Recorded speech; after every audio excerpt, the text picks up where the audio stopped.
much.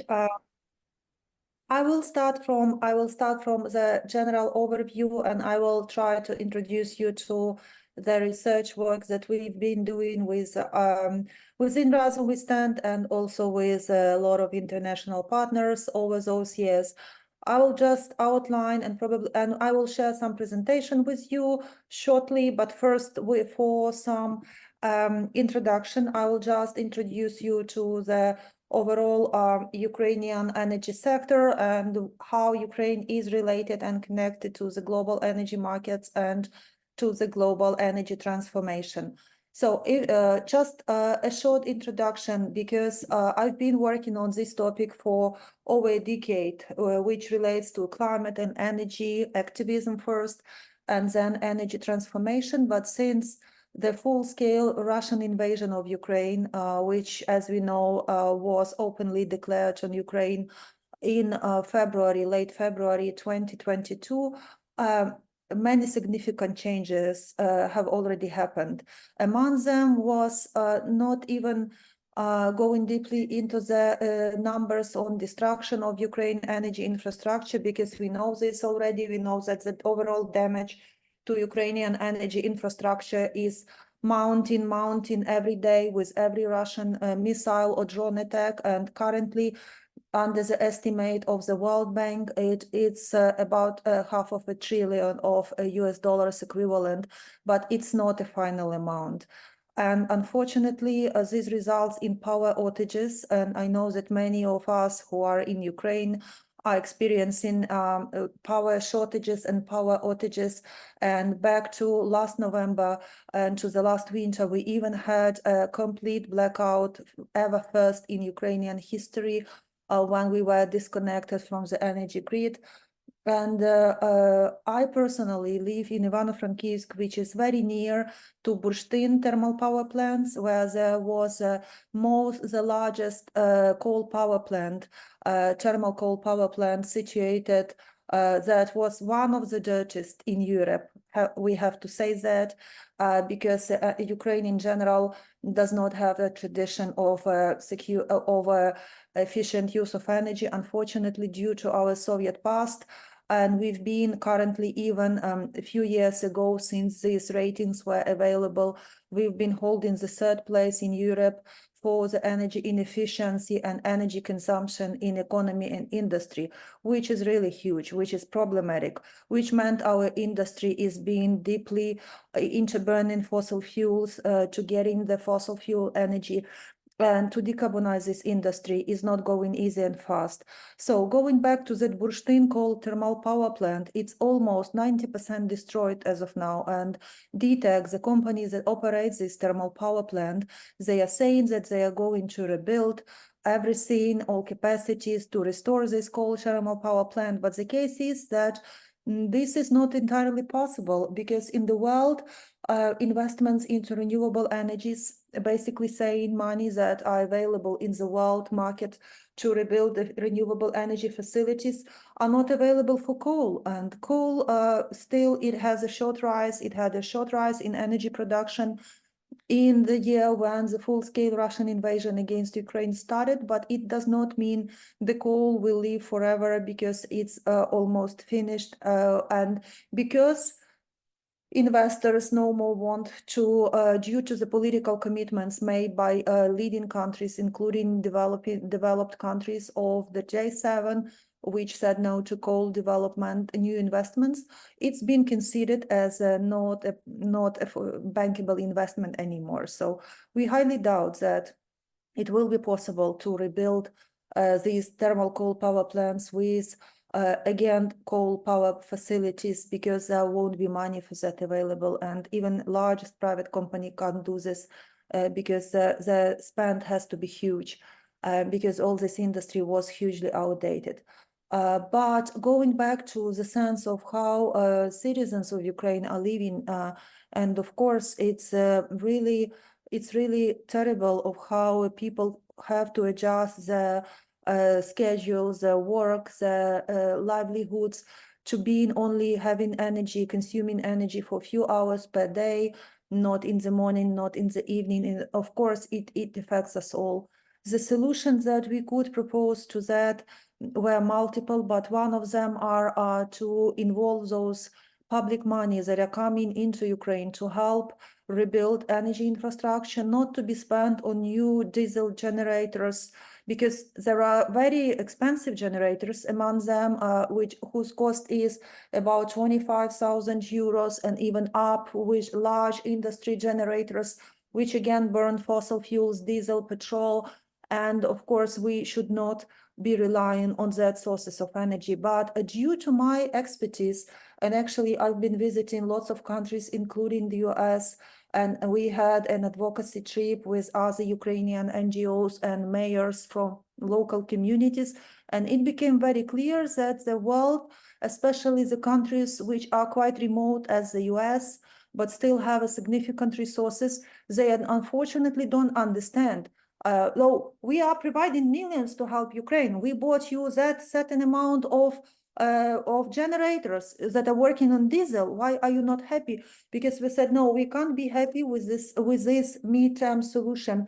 We need distributed energy infrastructure, renewable energy infrastructure that can't be destroyed that quickly because it's distributed. If we make every house renewable, and we make the smart grids, and we make the certain communities of these smart grids, it will be much harder to destroy, even given that the war is still ongoing and the destruction is still continuing. So with that said, we still have a lot more work to do inside of Ukraine and outside of Ukraine to advocate for sustainable renewable energy, to provide the data available for that sustainable renewable energy to being installed. But Ukraine has all chances to become a new country after we defeat Russia and Putin, and this war that lasts for way too long, as we would say.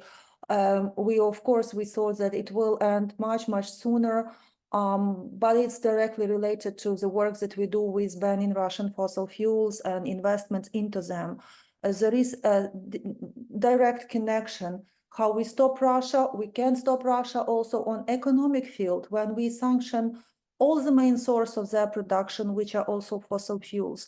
But we just not help then us ourselves in this war situation. We could not imagine ourselves to be over 2 years ago, but we also could help Ukraine to rebuild as a shining model for the global energy transition, because we know that in the world, I will be speaking about this in detail tomorrow, but in the world there are 52 states which are currently led by autocratic or dictatorship regimes.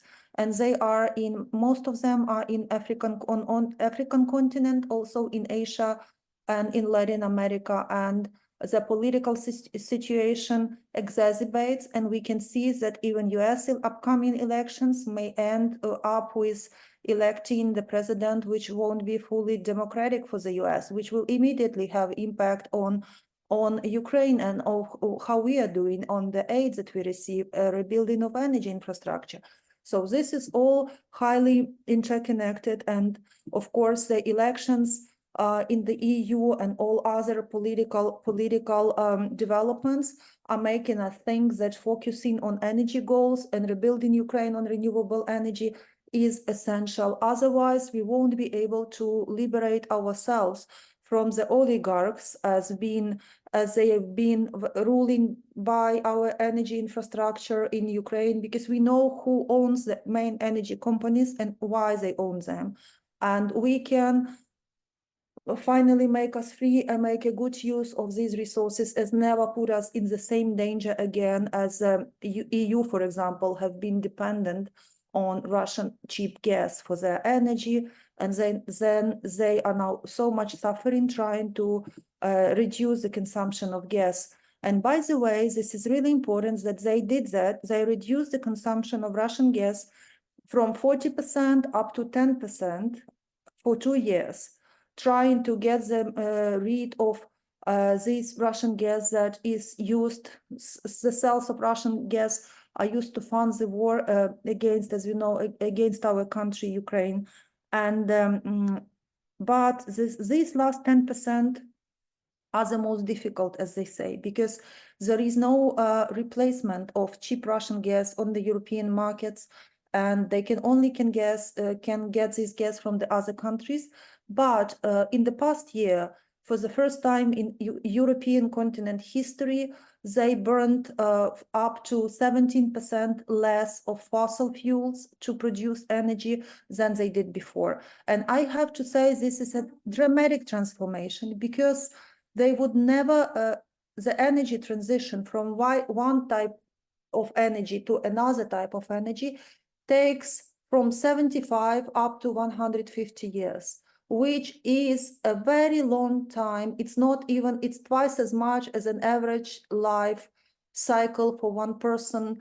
And but since Russia invaded us, it's happened dramatically fast. The world has witnessed what the total control over fossil fuels and their profits can do in the case of Russia, accumulating all this huge money from oil and gas for military build-up. And the world started to wake up, and they started to escalate the transition to renewable energy. And that's why I am saying that if Ukraine will be rebuilt on renewables, if we create appropriate policies on the state level, if we put state subsidies not for fossil fuels but for renewables, and some certain percentage of macro financial aid will also be put into rebuilding renewable energy infrastructure, but not a traditional fossil fueled energy, it means we will have a country which will have the 100% renewable energy infrastructure, the first in Europe, which will greatly help European climate and energy goals in general, because Europe is on the third place of the global emissions. They still are really a major economy, leading altogether 27 member states, and we hope Ukraine will be among them.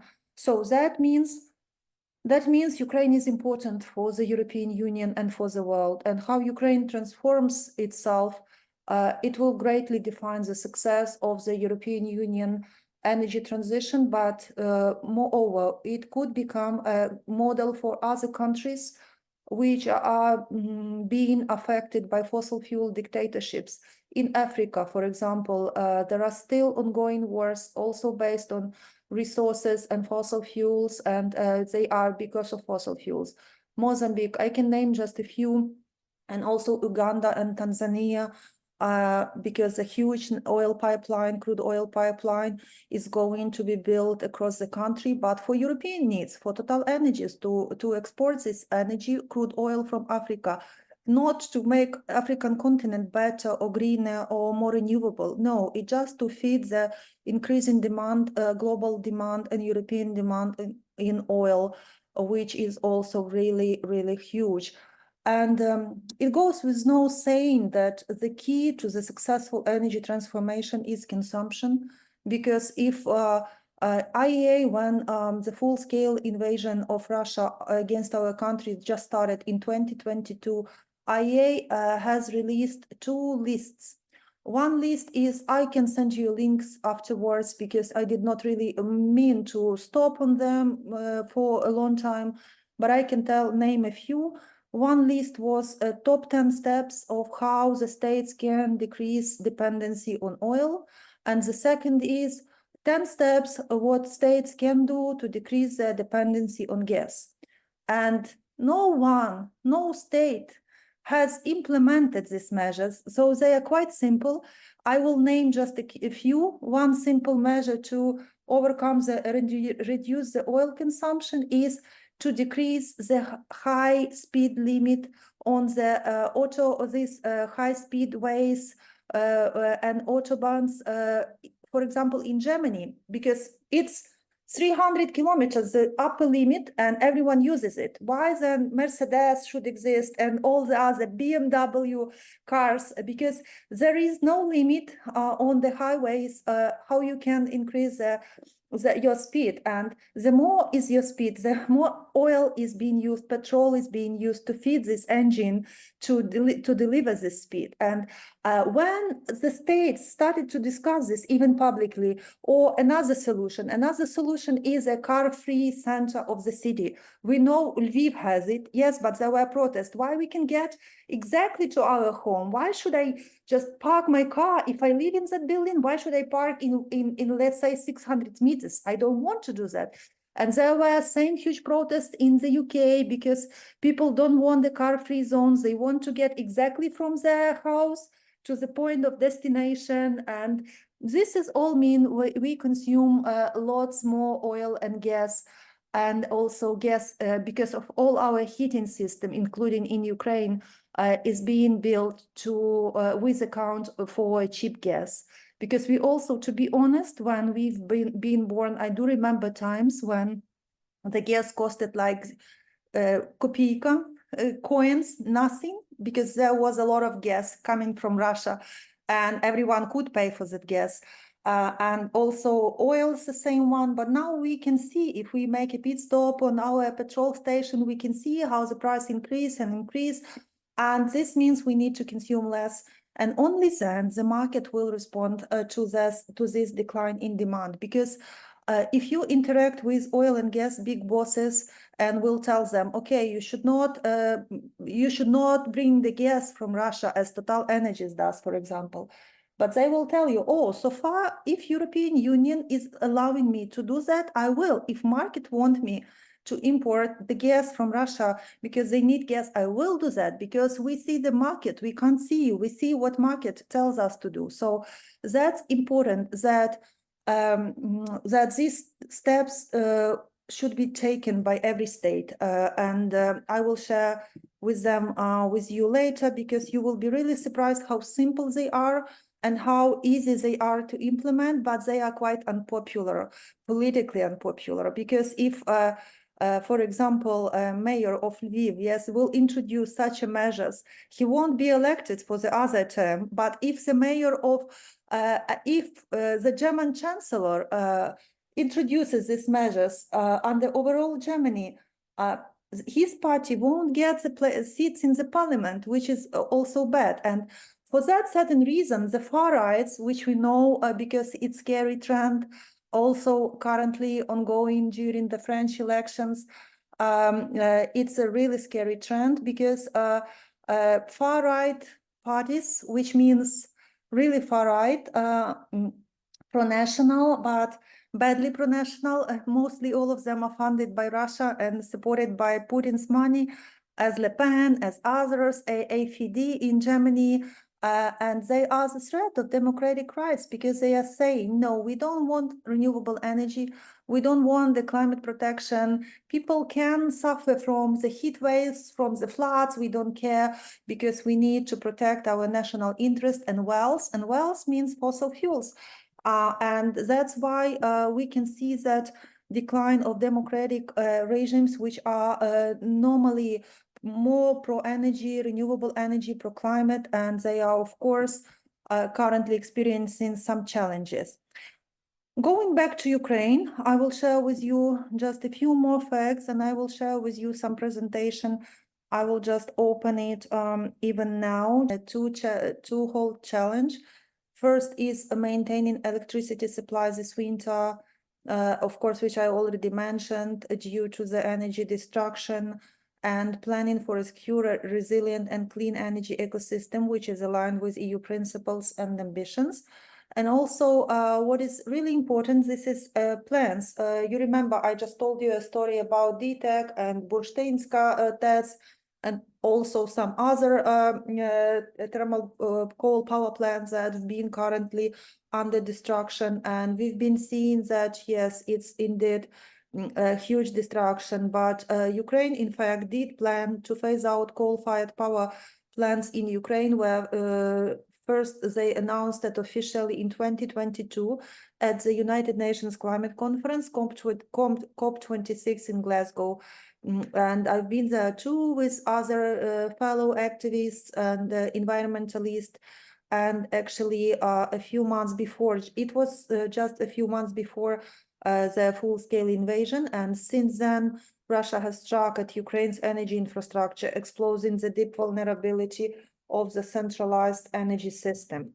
So as we've seen, currently, much of Ukraine's coal industry infrastructure is beyond repair, and after the shelling in April-May 2022 and the destruction of Tripilska thermal power plant, the state-owned Centrenergo lost 100% of its generation capacity, and Vuhlegirska thermal power plant was occupied much earlier, as we see in the summer of 2022, and on March 22nd in 2024, Russia completely destroyed Zmiyivska thermal coal power plant in Kharkiv region, and thus all three Centrenergo's thermal power plants have been destroyed or seized, which of course had led to this huge loss of energy. And also, here is a comparison of Centrenergo and Ukrenergo, main state companies or energy operators, and we can see that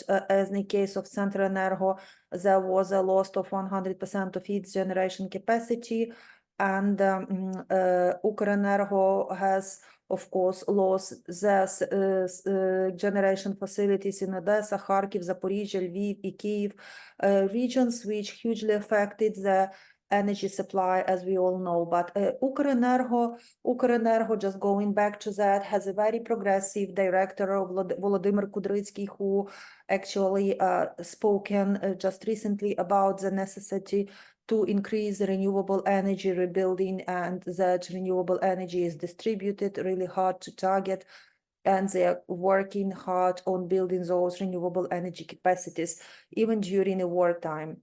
And DTEC as well, because we analyzed this example of how energy companies are that currently are in charge of energy supply are tackling those challenges and issues. And DTEC, they reported they lost 80% of their generation. 5 or 6 power plants, or 5 of its 6 power plants overall total are damaged or destroyed. And this will require, as you can see on the left, 350 million to restore, and 250 for the damage cost, and another 100 million for the costs of the just reparation works, which is highly impossible for them to find that money to rebuild the coal, because in the most of countries of the world, it's unpopular investment, because the coal power plants have been repurposed, they've been rebuilt, replaced with renewables, but not being kept as coal, because that's not a trend anymore. And this is almost triple the cost of repair campaign after the previous winter, when massive Russian attacks were regular.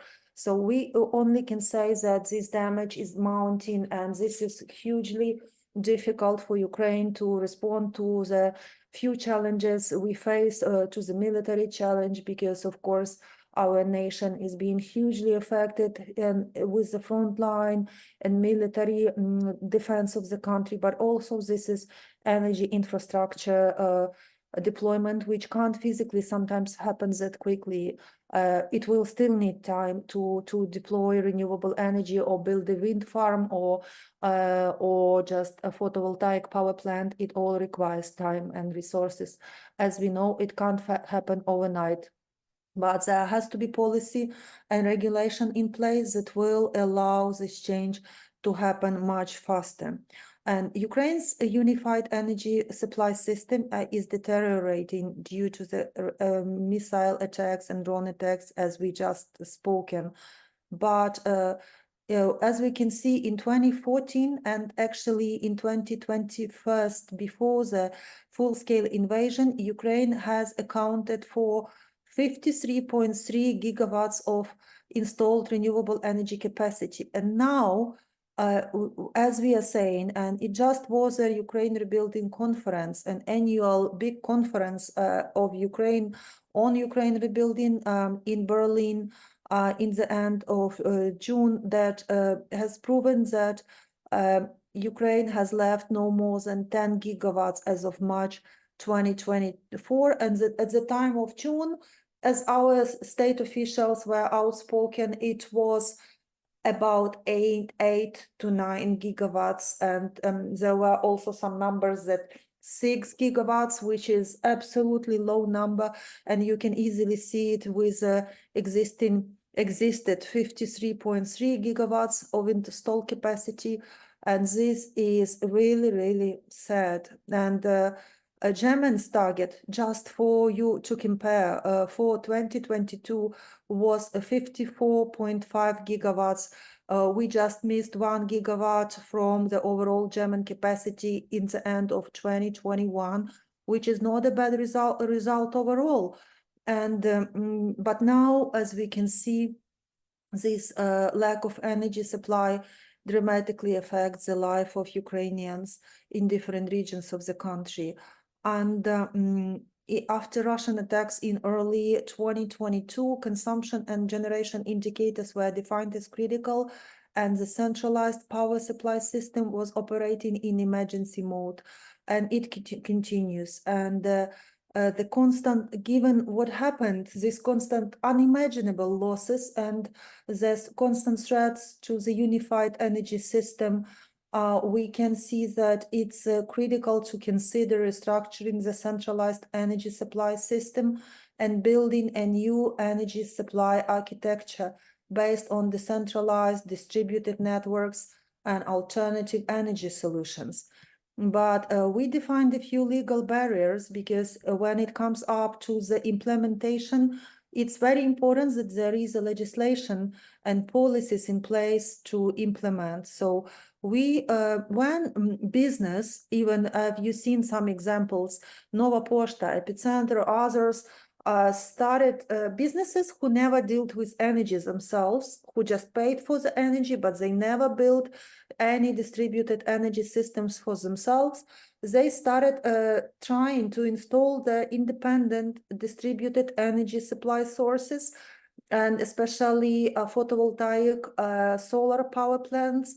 But it came as a problem with that Ukrainian legislation had no definition of decentralized electricity generation in the legislation, and the issue of simplifying access to the grid is not regulated.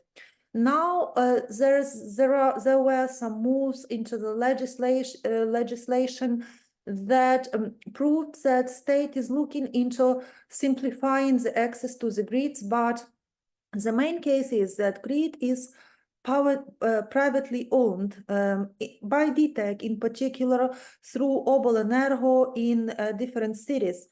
Which means that who owns the energy grid, that party dictates the conditions to access to the grid. And unfortunately, yes, this is a problem because now there are money and resources to install the renewable energy, especially when this is much needed for livelihoods or some business interests. But the grid is old and it can't really absorb all the energy which will be produced soon. There is a need of big batteries which could accumulate this energy and keep it and balance this energy in the times when there are no sun or no wind. And this balancing capacity in Ukraine was currently done by hydro, but we know that hydropower plants have been terroristically destroyed by Russia, including Dniprovskaya, and so we don't have much of these hydro balancing capacities left. And there were some nuclear energy sites which were also providing this balancing capacity, but with the seizing of Zaporizhzhia Atomna Stanция and others, it won't become just really a trusted source of energy, and this is hugely dangerous in the state of war to use nuclear energy, because we all know what are the main threats of nuclear energy, and we can't put ourselves in even more danger than that. And what European Union proposes and what National Energy and Climate Plan, as well as we are speaking about the policies in Ukraine, has just been adopted. What do they propose in terms of renewable energy development? First, European generation, which is developed under the Renewable Energy Directive, which Ukraine has also adopted into the national, tries to implement into the national legislation, not fully adopted, but just really started to adopt. European Union will increase the renewable energy share in overall energy and power production to 42.5% of total generation by 2030. Ukraine has all potential at minimum to restore to build the same percent of total generation of the EU by 2030.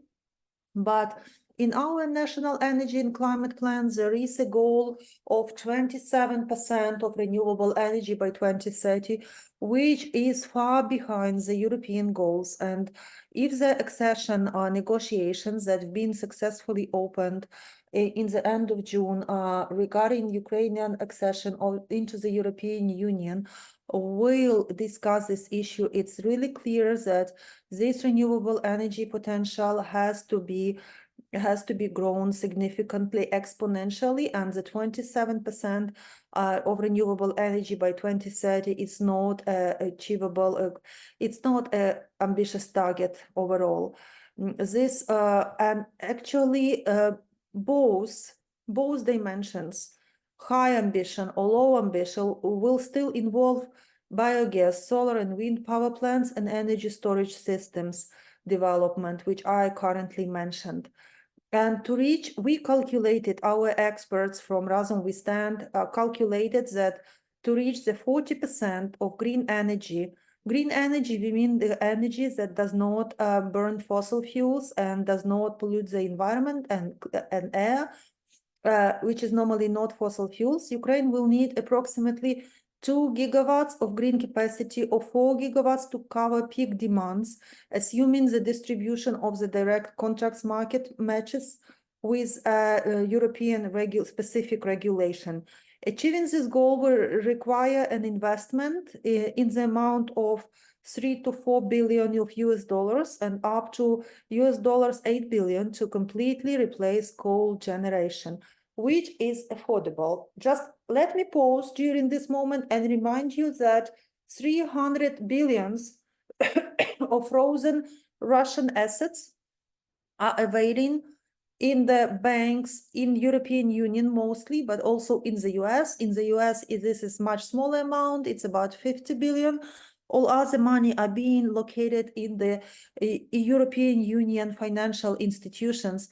And there was a political decision made on the European level that 50 billions of these profits on these frozen Russian assets will be used for next year to budget Ukraine, including for aid, for military aid, for humanitarian aid, because our Ukrainian budget used to be about 55 billion of US dollars.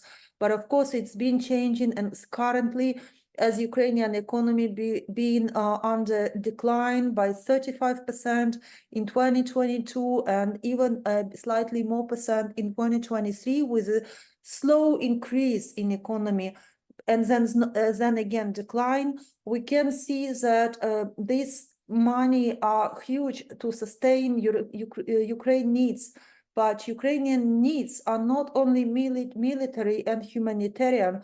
We can't let to our country become only a military factory for many, many years, and this war to last for many years. That's why we want to rebuild the energy infrastructure and end the war by draining out Russian fossil fuel income sources. With this conclusion, achieving a 40 generation target for clean energy requires investments of 3 to 4 billion US dollars to ensure 2 gigawatts of clean capacity or 4 to cover peaks through interconnections.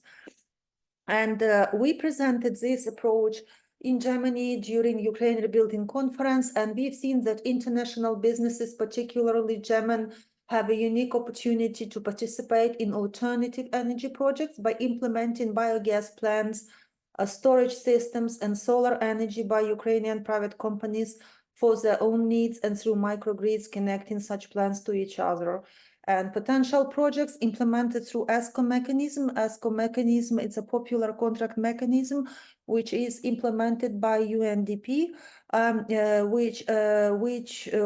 whose sense is in sharing cost with local community, but also investor and government and green finance to empower the build out of new renewable energy facilities. And these projects can not only diversify the risks among project participants, but also establish a revolving fund for financing and developing new energy efficiency initiatives. I wanted to introduce you to our report, which was first of the kind about the green jobs and post-war reconstruction of Ukraine, because speaking about the green energy and Ukrainian rebuilding, we of course have to mention what will happen to citizens, to nation, to people, what will happen to youth that just finish their education and degrees, and what will happen to the people who will have to rebuild Ukraine. And we just concluded this research, and this is an active link. I will share this presentation with you for your use later, and useful links for you to read more. With adopting green principles in the post-war reconstruction and recovery is anticipated to generate much more jobs, which we calculated with our partner. It's a Lviv-based think tank, Resource and Analysis Center, Society and Environment.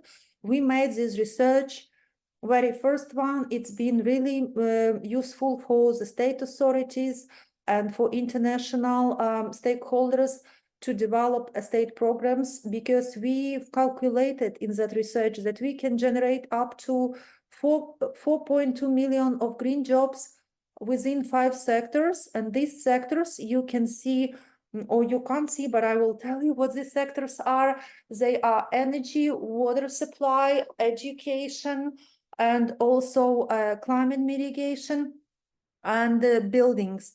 So Ukraine, up to the statistics, lost about 4.5 millions of jobs overall since the full-scale invasion, and almost all this number can be restored by these jobs, but these jobs could be green, sustainable, inclusive, and have a really decent pay. We are not speaking about the jobs that will provide the minimum social pay. No, these have to be well-paid jobs which will provide the dignity for those who will be providing and serving for those jobs. And consequently, I made a huge mistake. Not 4.5, but 4.8 million was just what was just lost.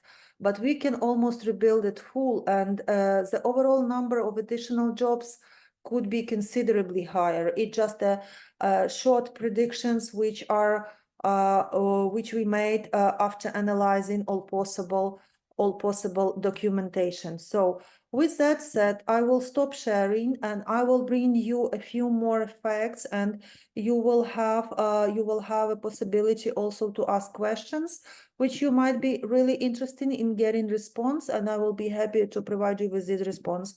But it's just a presentation that currently I had developed for the main data to stay with you to reflect. But also what I wanted also to stress on that the other report which we delivered and introduced during the Ukraine Rebuilding Conference in London.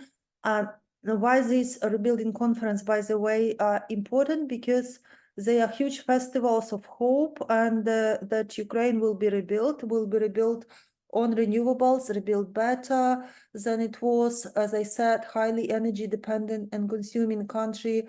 And we produced and spent so much more fossil fuels for the 1 unit of production than other European countries. So we have this opportunity to get rid of that Soviet dark past and recover as a phoenix from the war ashes. And we examined of how this could happen and introduced it to the government with the report of Ukraine's renewables potential is the key to future energy security, because it's no secret, and I repeated it during today's conversation at least 4 times that I can recall, that decentralized renewable energy systems will provide the most of energy security to both to the consumers, but also to the operators of energy grids and to the government, that people, citizens, will have a constant access to power supply, to energy services, to water supply, because also not even mentioning that our water sector is highly related to the power supply as well, and there is no power, no water sometimes in many areas. And many of our colleagues from different NGOs, foundations, have developed and installed these fundraising campaigns for solar rooftops. But I dream that once it all will be multiplicated, and we can have a policy that will oblige all constructors and construction companies to immediately equip the new building, every new building, with the solar rooftop and also a heat pump, which can deliver the heat instead of gas. And we just even calculated, it's not a super formal number, but we have a great technical expert working with us, that it would make a 1 square meter of the apartment just expensive for 50 euros. 1 square meter will be more expensive, up to 50 euros, which is not huge, we know, because we now can see when the internally displaced people are moving on west and just trying to purchase their own housing, apartments, and these prices are constantly increasing, but adding 50 euros to 1 square meter for a solar rooftop, and also having heat pumps, which are still an expensive technology, won't be so life-changing for the people who are spending 1,000, let's say, average per 1 square meter of new house, because they need housing and they need to live in some certain they have to have a place to live, and the rent is highly unaffordable now with the price increase in Ukraine. So this is doable from one side. From the other side, what we also want to do in the perspective to lobby and advocate for state policies that will provide incentives in more positive form, incentives from this microfinancial aid and investments that the state is currently getting, to for state to support those who are building all rooftop solars, who are transitioning their businesses for massive rooftop solar power plants and installing heat pumps, which are currently still expensive, because that was the reason why even in Europe, many house owners who build in expensive houses, they still relied on a gas burning power heating systems, just because they were cheaper. They were much cheaper. If heat pump average cost is about 10,000 euros, and for a house of about 150 meters, you will need 2 heat pumps to completely make it functioning. Just to calculation, I'm not super technical expert, but I know this number from the technical experts. I'm legal expert and campaign expert, but this is still a very interesting number when you average European household even could not spend for that amount of money. Just immediately install the heat pump and have their own heat, not a gas-powered heat. But now the state has to help and develop a green credits, as it's been working with Ukrainian credit system for energy efficiency. And this green funding is back even during the wartime, which additionally proves the amazing, incredible strengths that our people are holding in the face of this deadly invasion. And and also to just to bring you a bit more numbers about the Ukrainian percentage of what we would need to rebuild all Ukraine on renewable energy, how much that would cost. Again, we calculated that the new green installed capacities need to be added at the level of 12,000 megawatts, and among that, wind power plants will make from 30 to 40% of this total capacity, and the investment needed for that is 3.5 to 6 billion of US dollars only. And solar power plants is roughly the same amount, and 20 to 30% of the total capacity. Cogeneration units, which are unfortunately, yes, sometimes it's a gas cogeneration facilities as a temporary, very temporary solution, and also energy storage systems, which including inverters, which will also provide some energy sustainability to that. So just to finalize, what's needed? It's first of all to stimulating production of electricity from renewable sources, especially solar and wind generating facilities of private households up to 30 kilowatts, and solar and wind generating installations of small non-household consumers up to 50 kilowatts, installations of other non-household consumers generating electricity from solar, wind, biomass, biogas, hydropower, and geothermal energy, provided that the installed capacity does not exceed the permitted contractual capacity of such consumers' electrical installations for energy consumptions, and also really other just some other findings, because in 2023, UNDP report set of clear and actionable recommendations to build the energy sector back stronger, greener, and more resilient than before. So what they researched must happen. It's distributing generation sources across the country and decentralizing the power system to enhance resilience and adaptability. Second is introducing modern, highly maneuverable and environmentally friendly generation facilities to bolster the power system's maneuvering capacities. Increasing the share of renewable energy sources in the power system, tapping into the vast potential of clean and sustainable energy, and initiating a gradual reduction and eventual phasing out of coal, as I started, because that's the most important. That's the most important, because all coal facilities are destroyed and the coal mines are seized and occupied by Russians on the east of the country. And on those, as Chervonograd, they are not yet occupied, so fortunately, and hope they won't, but the local population does not want this coal to run, because there is a platform of coal cities starting from Donetsk and other cities from the east of Ukraine.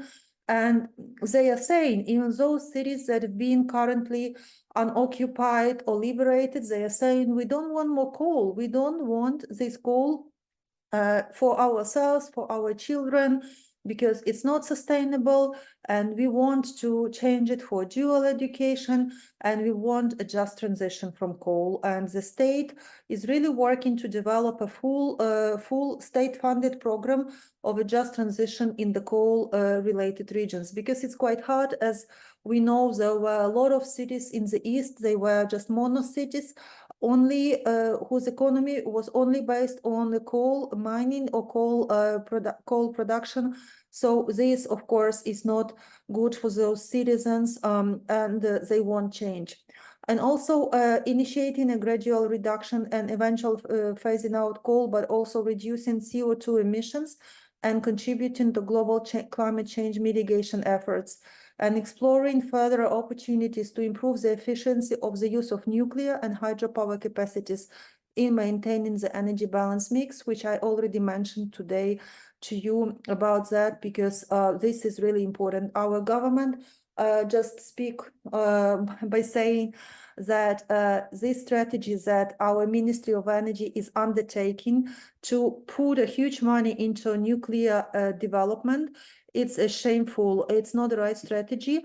And it's not a secret, we were publicly opposed of that, because all civil society, because to lock these investments into nuclear, which is unsafe, which will take decades to build those nuclear power plants, And this is, in the end of the day, won't bring us the affordable decentralized energy, and the resources will be spent for these capacities that might never become operational and bankable as well.